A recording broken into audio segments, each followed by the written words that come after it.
I told you. You die for that.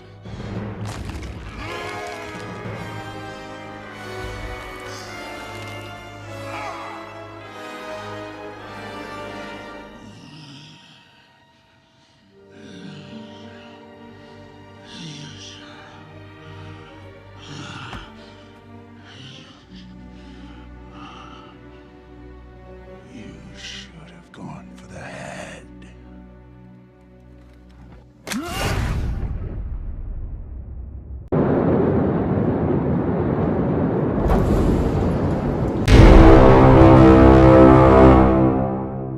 We begin in Australia, where the new year brings no relief from the catastrophe caused by bushfires.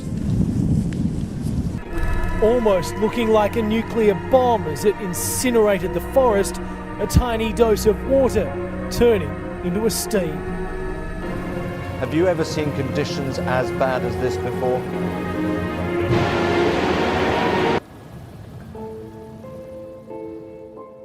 Indonesia's capital, Jakarta, is once again submerged underwater after heavy rainfall.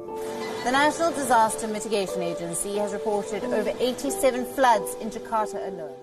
In a dramatic escalation of tensions in the Middle East, a US airstrike has killed Iran's most important military commander. General Qasem Soleimani was the commander of the Quds force of Iran's elite revolution. We took action last night to stop a war. We caught him in the act and terminated him. That Iran has launched multiple missiles at Iraq's Al-Assad airbase. This attack is believed to be in retaliation for the U.S. drone strike that killed Iran's top general. A Ukrainian passenger jet plane has crashed shortly after takeoff from Tehran, killing at least 170 passengers and crew. The Taal volcano in the Philippines has thrown molten rock into the sky, triggering official warnings that a hazardous eruption of toxic gas may be imminent. Avalanches in Pakistan-administered Kashmir have killed at least 57 people within the last 24 hours. Officials also say many villagers were left stranded by avalanches. I'm declaring a public health emergency of international concern over the global outbreak of novel coronavirus. In Turkey, where at least 22 people are now dead and more than 900 injured after an earthquake in the east of the country. That retired Los Angeles Lakers basketball star Kobe Bryant has been killed in a helicopter crash.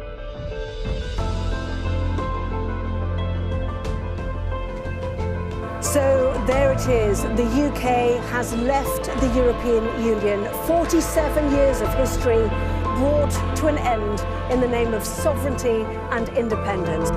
From flames to flash floods, the orange haze that had taken over the city's skyline, now cloudy grey.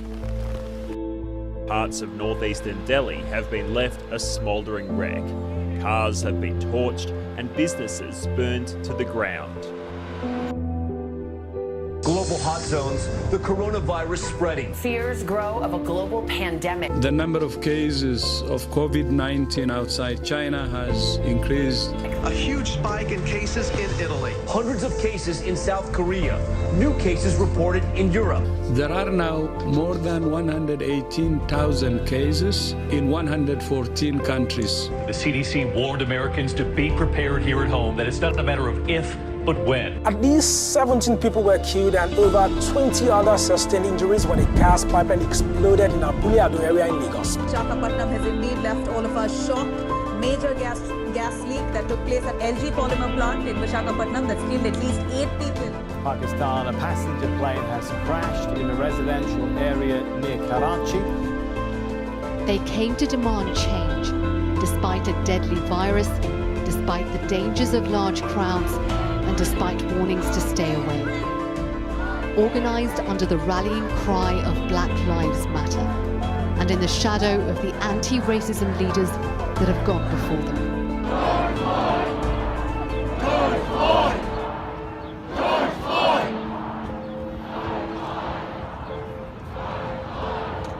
The 2020 Summer Olympics, now the latest major sports cancellation caused by the global COVID-19 pandemic. The 2020 Olympic Games, scheduled for late July into early August of this year in Tokyo, will be postponed for a year because of the coronavirus pandemic.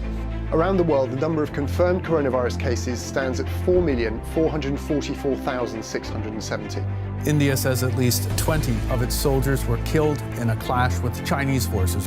Tensions between the two sides have been building over the last month, but this is the first incident with fatalities in more than 4 decades. They can't fight this virus. They're digging thousands upon thousands of graves in the city of Sao Paulo. More than 13,000 to plan. We are projecting global growth in 2020 to fall to minus 3%. The Great Lockdown, the worst recession since the Great Depression, and far worse than the global financial crisis. Now, in news that's shocked the entire Indian film industry, one of Bollywood's finest actors, Sushant Singh Rajput, is no more. Sorry, busy was. Sit. This was the first, coming just after 6 in the evening at Beirut's main port, sending up a plume of thick smoke. Beneath it, fires raging and flashes of light, filmed by nearby residents. None of them could have guessed what would happen next.